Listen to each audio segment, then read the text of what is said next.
ঠিক আছে বলতে 7 টাকা তুমি বলো। দেখাও এদিকে দেখো।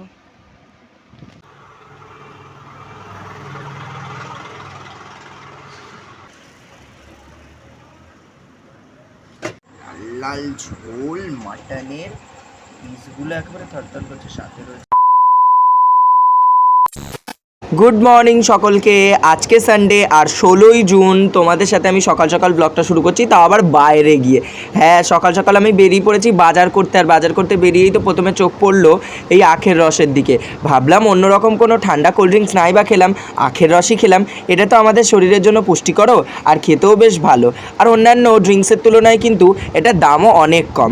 তার জন্য ভাবলাম এটাই খাই। তবে আমি এটা কিন্তু নিজের টাকায় খাইনি, এক দাদা আমার সাথে গিয়েছিল আর সেই কিন্তু আমাকে এটা খাইয়েছে বলতে পারো। আমি খেতে চাইছিলাম না, তারপরে ভাবলাম খেয়েই নি। এই গরমে একটু শরীরটাও ঠান্ডা হবে আর তার সাথে সাথে কিন্তু মনটাও একটু তৃপ্তি পাবে। আর বহুদিন আখের রস খাইনি, শেষবার খেয়েছিলাম দাদাগিরির অডিশন দিতে গিয়ে। হ্যাঁ, তোমরা নিশ্চয়ই দেখেইছিলে। তবে ওখানে দামটা একটু কম ছিল। আসলে ওই এরিয়াগুলোতে দামটা কম কেন জানি না, আমাদের এখানে একটু বেশি নিল।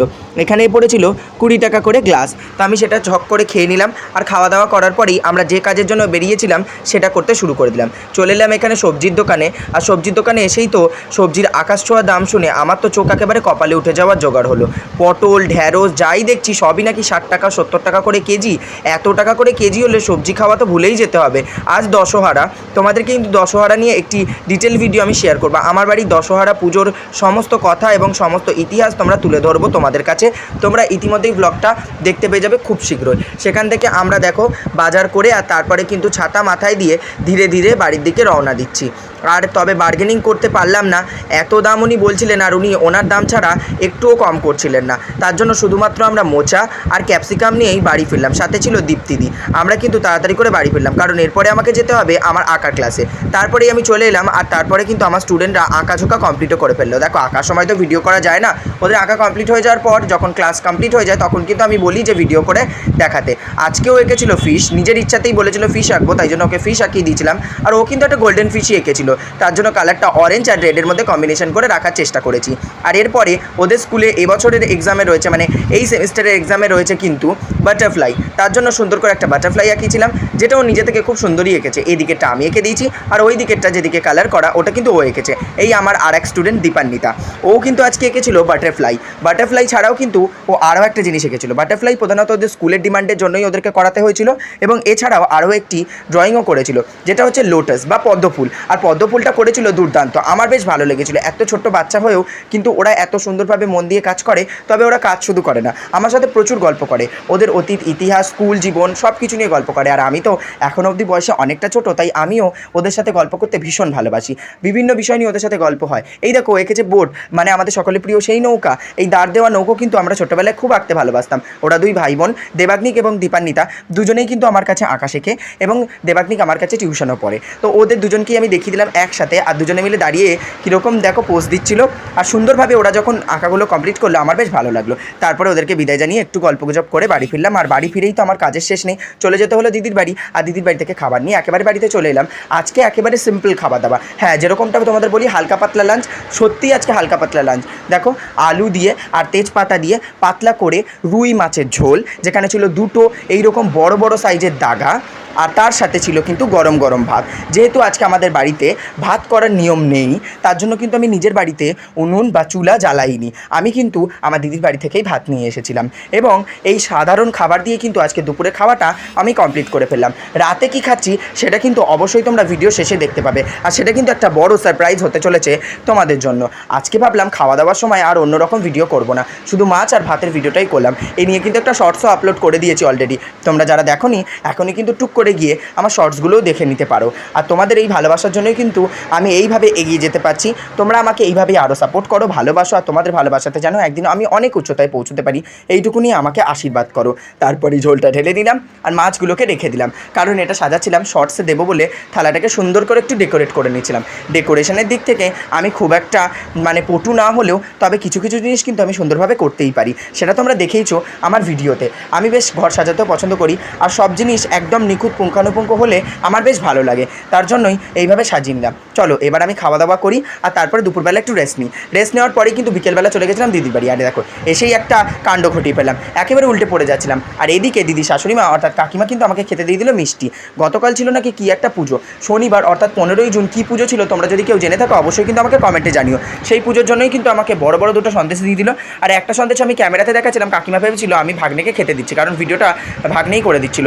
তাই বললো তুই আগে খা, পরে ভাগ্নেকে দিবি। এদিকে সুন্দর সুন্দর কয়েকগুলো মিষ্টি ছিল, সেটা তো তোমরা দেখতেই পেলে। এরপরে কিন্তু আমি খেয়ে নিলাম টুকটুক টুকটুক করে। আর কারণ এরপরে আমাকে বেরোতে হবে একটি কাজে, মানে আমি রিহার্সালে যাব।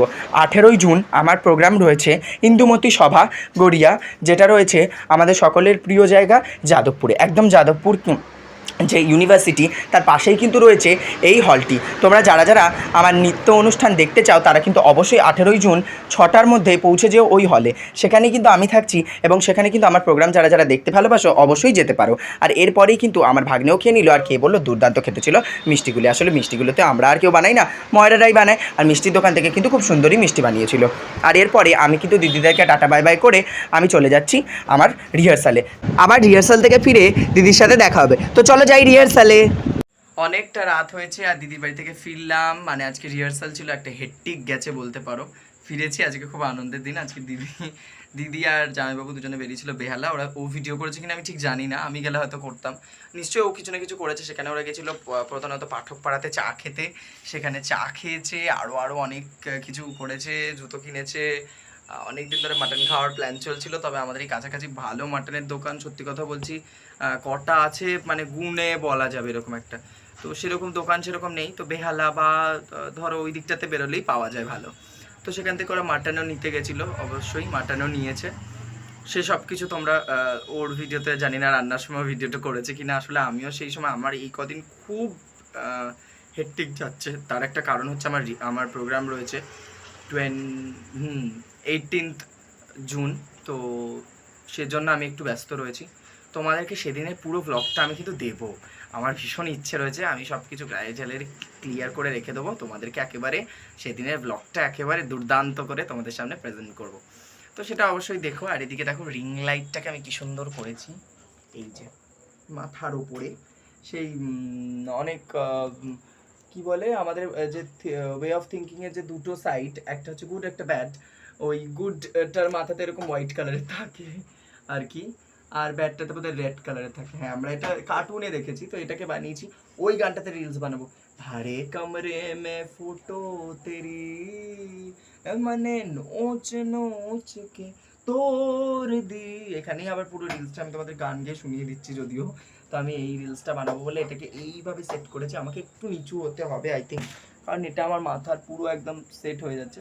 আর ওই যে ব্ল্যাক ক্লথ লাগানোই আছে, জানি না কবে শ্যুট করতে পারবো, কারণ এই কদিন আমি ভীষণ ব্যস্ততায় রয়েছে। সকালে উঠি, এই ভাগ্নেকে দিতে যাচ্ছি, এই নিজের কাজ করছি, করতে করতেই সময় চলে যাচ্ছে।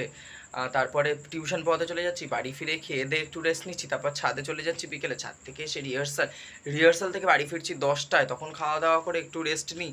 মানে সময় আর নেই সত্যি কথা বলতে। একটা সময় অডেল সময় ছিল, এখন আর সময়ই পাচ্ছি না হাতে। একটা জিনিস খুব ভালো, ব্যস্ততার মধ্যে থাকলে মাথায় কোনো বাজে চিন্তাভাবনা ঘোরে না, আর বাজে মানুষের কথাবার্তাগুলো মাথায় খুব একটা আসে না। তো এইগুলোর জন্য খুব একটা ভালো আছি। তবে আশা করি প্রোগ্রামটা শেষ হয়ে গেলে তখন আমার হাতে ফ্রি টাইম কিছুটা আসবে, সন্ধ্যেটা ফাঁকা হয়ে যাবে। আসলে আমার একটা জিনিসের জন্য টেনশন হচ্ছে, আমি এন্ট্রান্সটার জন্য প্রপারলি পড়তে পারছি না। বহুদিন আমার পড়াশোনার সাথে আবার মানে একদম সম্পর্ক উঠে গেছে। আমাকে তো ভালো করে পড়তে হবে, জানো তো। যদি ভালো করে না পড়ি এন্ট্রান্সটাতে তো আমাকে চান্স পেতে হবে। দেখো আমি জানি এন্ট্রান্সে সেরকম পড়াশোনা না করে যদি আমি পরীক্ষাটা দিতে যাই, আমার র্যাঙ্কটা যদি পিছনে হয়, তাহলে কিন্তু আমি ওই 2000, 2500, 1500 এরকম র্যাঙ্ক করে তো আমি গভর্নমেন্ট কলেজ পাবো না। তো সেটার জন্য আমাকে একটু খাটতে হবে, কিছু করার নেই। এখন অবধি ফর্ম ফিল আপ হয়নি, ফর্মটা ফিল আপ হয়ে গেলে আরও সিরিয়াসলি পড়াটা শুরু করে দেবো। তারপর তো অ্যাডমিট আসবে, এন্ট্রান্স দিতে যাবো, এন্ট্রান্সটা দেবো। খুব ইচ্ছা আছে এন্ট্রান্সটা ভালোভাবে দিয়ে দিই, একটা গভর্নমেন্ট কলেজে চান্স আছে, ব্যাস। তারপরে তোমাদের সাথে মন দিয়ে ভিডিও বানাবো, পড়াশোনা করবো, একটা জবের চেষ্টা করবো, ব্যাস এইটুকুই। আর খুব শীঘ্রই আমাদের নিজেও একটা বিজনেস ওপেন হতে চলেছে। সেটা একটা ছোট্ট, মানে বিজনেস বলা ঠিক চলে না, একটা ছোট্টখাট্ট একটা ইনিশিয়েটিভ। আমার দিদিরই সেটা বলতে পারো, আমি সাথে তাতে একটু হেল্প করছি। মানে আমি ওর শেয়ারে রয়েছি, আমি পার্টনারশিপে রয়েছি। ওর মেন অফ বিজনেস ওম্যান হবে, আমি ওর স্টাফ বলতে পারো, তার জন্যই। তো দেখা যাক কী হয়। আর আজকে আমাকে পাঠিয়েছে মাটন আর ভাত, ওই জন্য স্পেশাল। কালকে যেহেতু একাদশী 17ই জুন, তার জন্য কিন্তু কালকে আমি বাইরের কিছু খাবো না।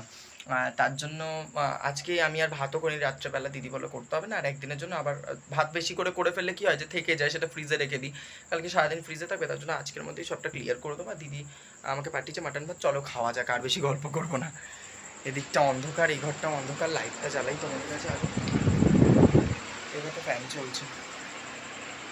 ডিনারে কী রয়েছে সেটা তো তোমরা আগেই জেনে গেছো, আর আজ এখন তোমাদেরকে দেখিয়ে দিই, এই দেখো লাল লাল ঝাল ঝাল মাটন কষা। হ্যাঁ, মাটনের ঝোলই বলতে পারো, এরকম ঝোলই কিন্তু খেতে ভালোবাসে, আর ভালোবাসি আমি বেশি করে, কারণ আমি কিন্তু ওই ঝাল খেতে বেশি পছন্দ করি না। আর এখানে দেখো ভাত রয়েছে, কারণ আগামীকাল কিন্তু একাদশী, তার জন্য কিন্তু আজকে যদি আমি ঘরে ভাত করতাম তাই ভাতটা থেকে যেত, তার জন্য দিদি আর ভাত করতে বারণ করে দিয়েছিল, বলেছিল ভাত এখান থেকে নিয়ে চলে যাবি। তো আমি আর মাটন আর ভাত খাই। তোমরা এখনই সাবস্ক্রাইব করে দাও। Let's start the video. Tata, bye bye, see you soon.